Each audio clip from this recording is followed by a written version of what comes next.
Hey, it's Tucker Carlson. This spring, word began to circulate in Washington that the House Oversight Committee, under its new chairman, Congressman Jamie Comer, had discovered criminal behavior after reviewing thousands of pages of the Biden family's bank records.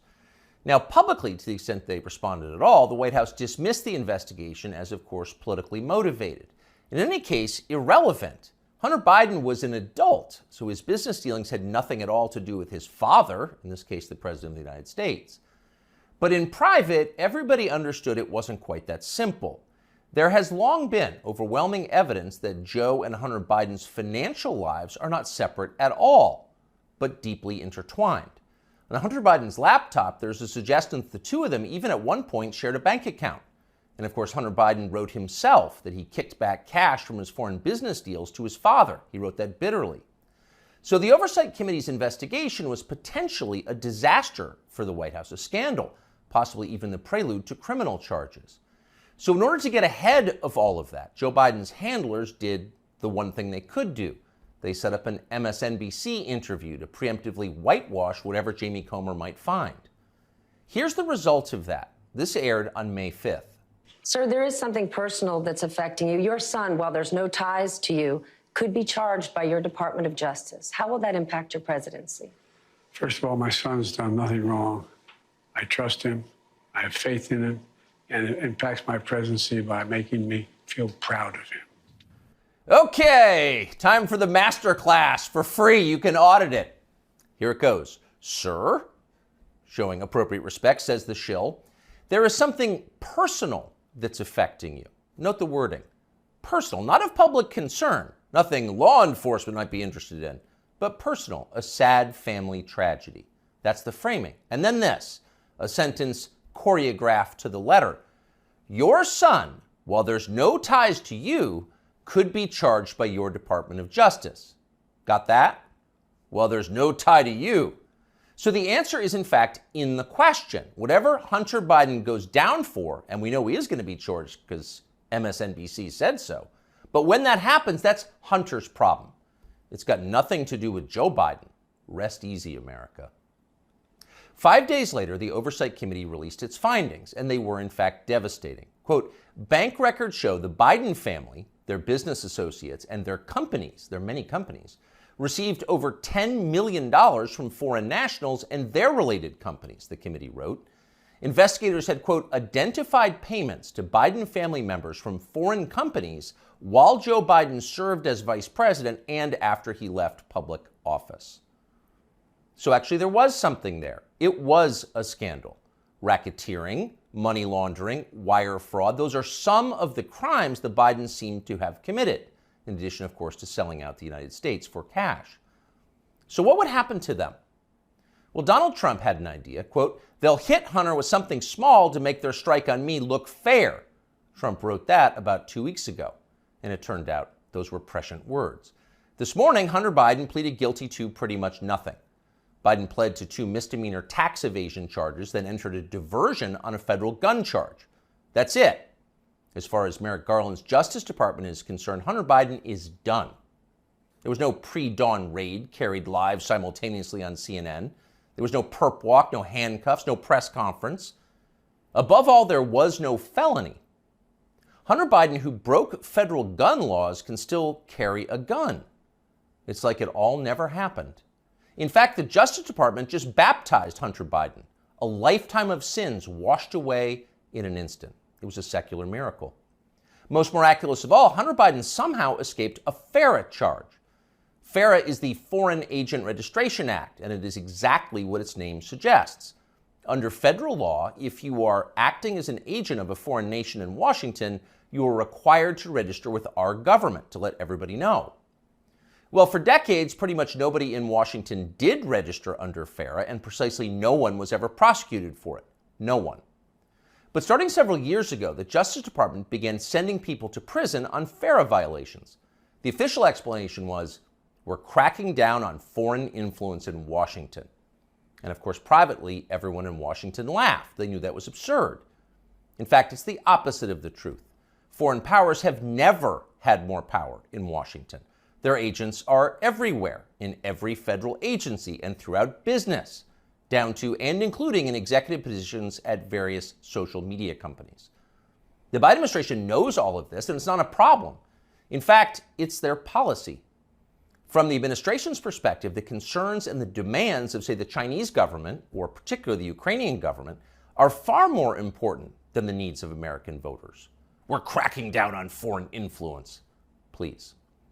The point, the only point of enforcing FARA, after decades of ignoring it, is to harass and imprison high-profile political opponents.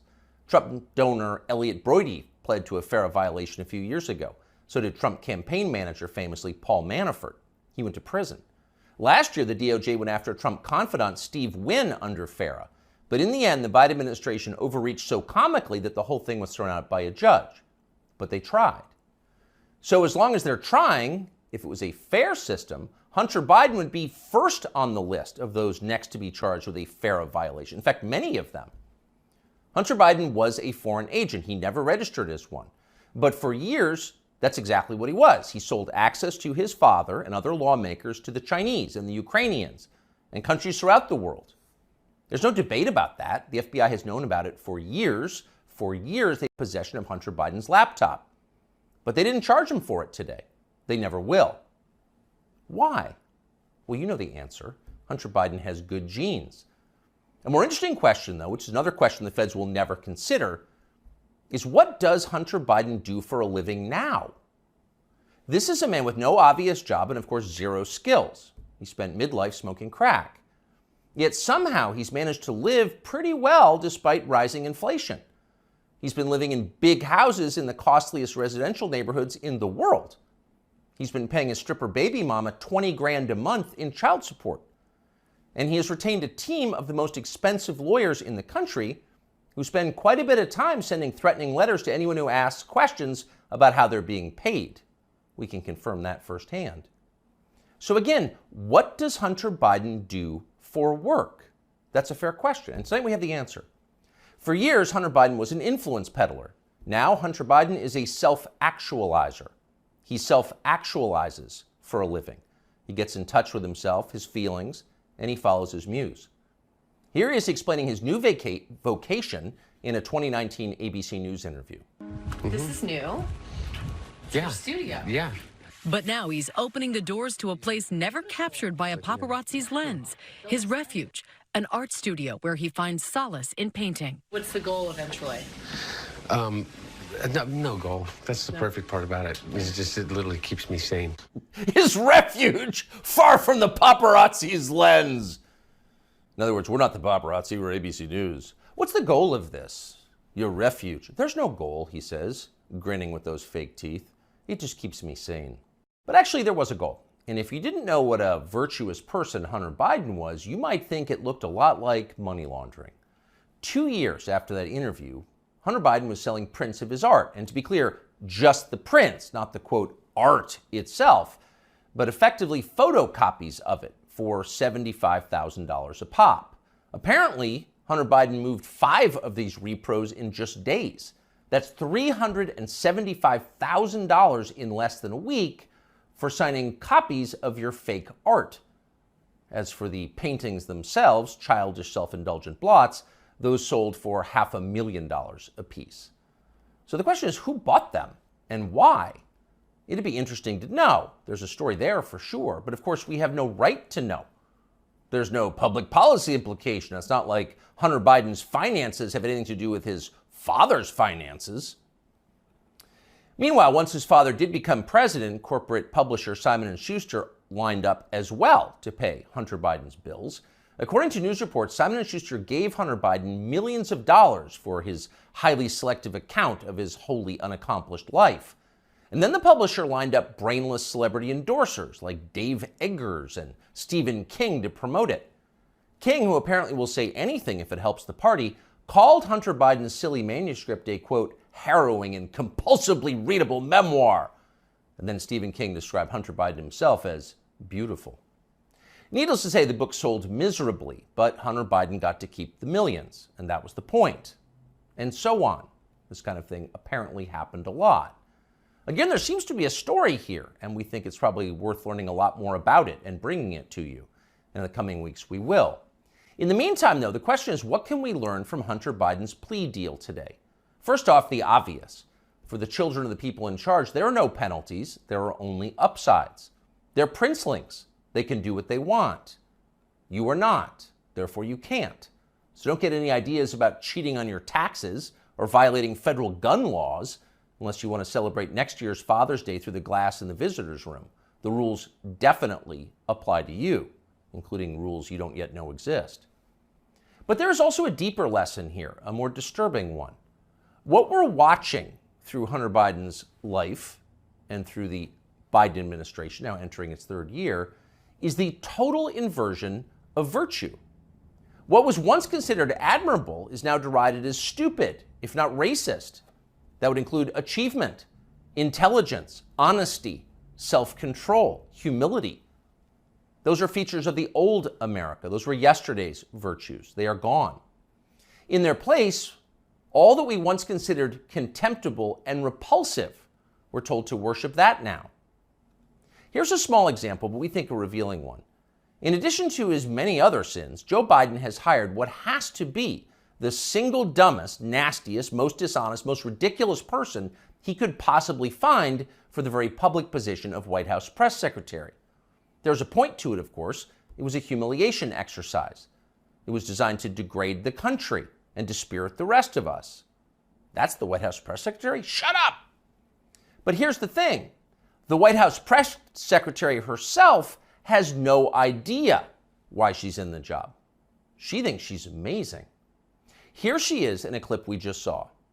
A year in this role, there's been a couple of things that has made me incredibly proud. Many things that made me incredibly proud to be at that podium during this historic moment. Again, this is a historic administration. I'm a historic figure, and I certainly walk in history every day. I'm a historic figure? Imagine saying that. I'm a historic figure, but she does. And she says it in a burst of sincere self-congratulation, marked by her signature bad grammar. Illiterate, but proud. Of course she's proud. Karine Jean-Pierre is now a historic figure, just like Hunter Biden is now an important artist. It makes you feel stupid for going to work. Hey, it's Tucker Carlson. On Tuesday afternoon, the Biden administration had Donald Trump arrested. It was a pretty big news story. You may have seen it. Just before 9 p.m. that night, as part of its coverage, Fox News ran 2 live video feeds next to one another. On the right, Donald Trump addressed his supporters in New Jersey. On the left, Joe Biden spoke at an event for the Secretary General of NATO in Washington. Beneath those videos at the bottom of the screen, Fox's banner read this way, quote, "Wannabe dictator speaks at the White House after having his political rival arrested." Those words were up for less than 30 seconds, but the effect was immediate. Inside Fox, the women who run the network panicked. First, they scolded the producer who put the banner on the screen. Less than 24 hours after that, he resigned. He'd been at Fox for more than a decade. He was considered one of the most capable people in the building. He offered to stay for the customary 2 weeks, but Fox told him to clear out his desk and leave immediately. Then the company issued a public apology for the 27-second-long wannabe dictator line. Quote, "The chyron was taken down immediately," Fox's PR department said, and then added ominously it was, quote, "addressed." That was all true, but it was not enough to save Fox News from the ensuing scandal. For a time in the rest of the media, Fox's assessment of Donald Trump's arrest seemed to overshadow Trump's arrest itself. Suggesting that Biden is a dictator, declared the Washington Post, quote, "crossed the line." Alexander Vindman agreed strongly. Vindman is the perennial MSNBC guest and full-time Ukraine promoter you may remember from Russiagate. On Twitter, he demanded that the Pentagon pull Fox News from all military bases. It is, quote, "absolutely unacceptable for American Forces Network to carry programming that directly, spuriously, attacks the commander-in-chief of American Armed Forces," Vindman wrote. In other words, Joe Biden must ban all criticism of himself because that's what non-dictators do. John Cusack went further still. "For the crime of calling Biden a dictator, Fox should be shut down," wrote the 80s-era movie star. Quote, "the government has to take away their broadcasting license," and so on. It was all over the internet. Democrats were very, very angry. But why were they angry? If the banner on Fox was false, why the hysteria? Lies don't seem to bother anyone anymore. If some cable news producer had called Joe Biden a genius or accused him of being secretly Sudanese, would anyone be yelling about it? Would Fox News have apologized for it? Probably not. But calling Joe Biden a wannabe dictator, that stung. So you've got to wonder, if you're being honest with yourself, is Joe Biden a wannabe dictator? That question came up yesterday at the White House briefing.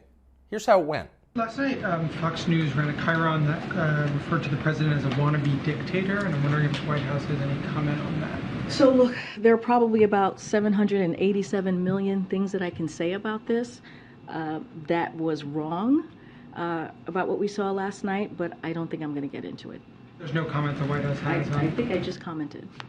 Oh, no comment necessary. Of course Joe Biden's not a wannabe dictator. Just because he's trying to put the other candidate in prison for the rest of his life for a crime he himself committed doesn't mean he has a totalitarian impulse. Come on, that's absurd. It takes a lot more than jailing your political rivals to earn the title wannabe dictator. That's the consensus in Washington tonight. And in some ways, for once, the consensus may be right. It is not a small thing to be a wannabe dictator. It's quite a process. There are a lot of steps. First off, there is the money. The one thing that all dictators have in common is they enrich themselves and their families, their tribe, even as the countries they govern grow steadily poorer and more desperate. They take kickbacks from businesses and from other dictators. They use the official functions of their government to funnel cash to themselves. They don't bother to hide the fruits of this. They live in garish mansions with big lawns, far from the teeming cities, even as their own citizens languish in growing poverty, in some cases literally living in tents on the street. So they don't really hide it, it's all pretty blatant. And ordinary people resent it.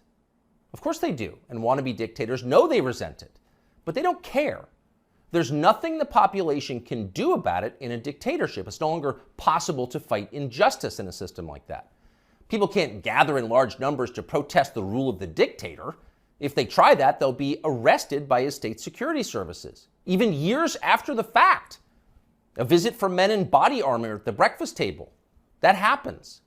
And if citizens persist in believing they can gather in groups to protest, they may be shot to death, a bullet to the throat. And then, just to make the humiliation complete, to make the lesson gin clear to everyone else watching, their relatives can be arrested for daring to complain that their children were killed for complaining. That actually happens in some places. Ask Ashley Babbitt's mother. Here she is in handcuffs. You murdered her inside the Capitol, now you're going to arrest her? Come out of there. 101, have a transport response.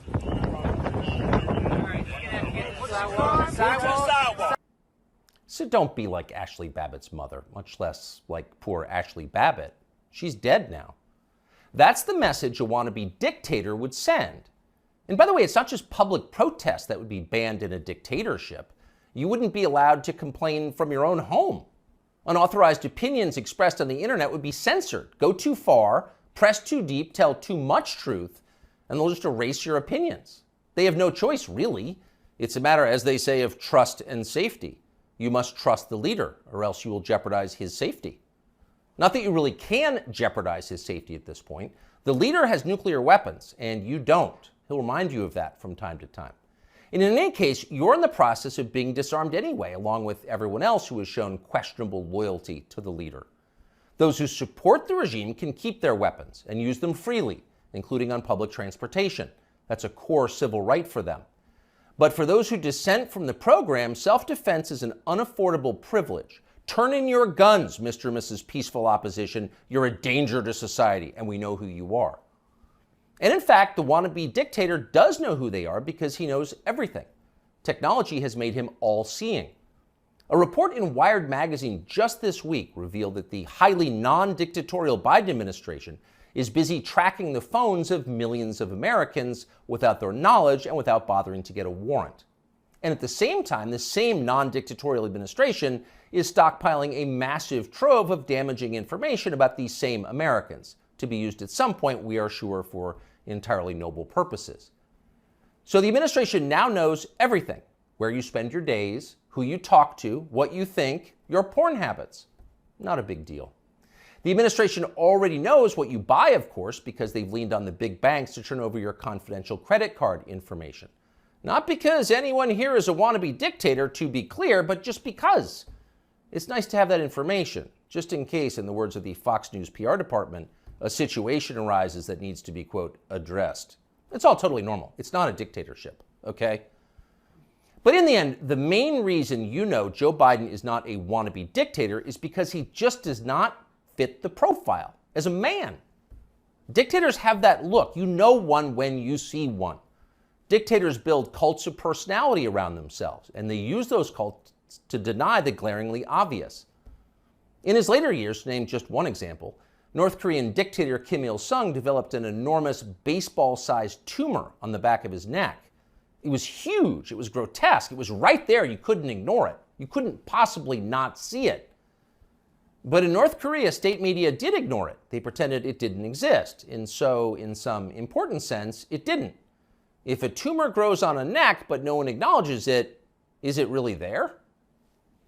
Thankfully, nothing like that is happening in our country or ever will. If Joe Biden ever developed some profound physical or medical problem that was obvious to everybody, journalists would say something. This is not North Korea. We don't have state media here. If Joe Biden was, say, incapable of completing a full sentence, or mistook his sister for his wife, or suddenly started falling down in public for no reason, the New York Times would report on that, and they'd get to the bottom of what was actually happening. That would be its duty in a free country like ours. It's not like they would cover it up. The very idea of a cover-up sounds like a conspiracy theory, a dangerous one, actually, so stop it. And by the way, if Joe Biden was a wannabe dictator, he'd have the family to match. All dictators do. Saddam Hussein had Uday and Qusay. They were princelings who lived above the law, indulging their most decadent fantasies with total confidence they would be never held to account by the police. As the sons of a dictator, they knew they could do exactly what they wanted, and so that's what they did. There's no one like that around Joe Biden. He doesn't have weird sex scandals at the heart of his family that no one in the media will ever talk about. He doesn't have a ne'er-do-well former nightclub-owning brother who's made a living for 30 years by being related to him. Not at all. That's dictator stuff. Joe Biden doesn't award ridiculous inflated titles to his relatives that the media are then required to take seriously. He doesn't call people doctor who didn't go to medical school and then force you to nod along like it's real when everyone knows it isn't. Nicolae Ceausescu did that with his wife Elena.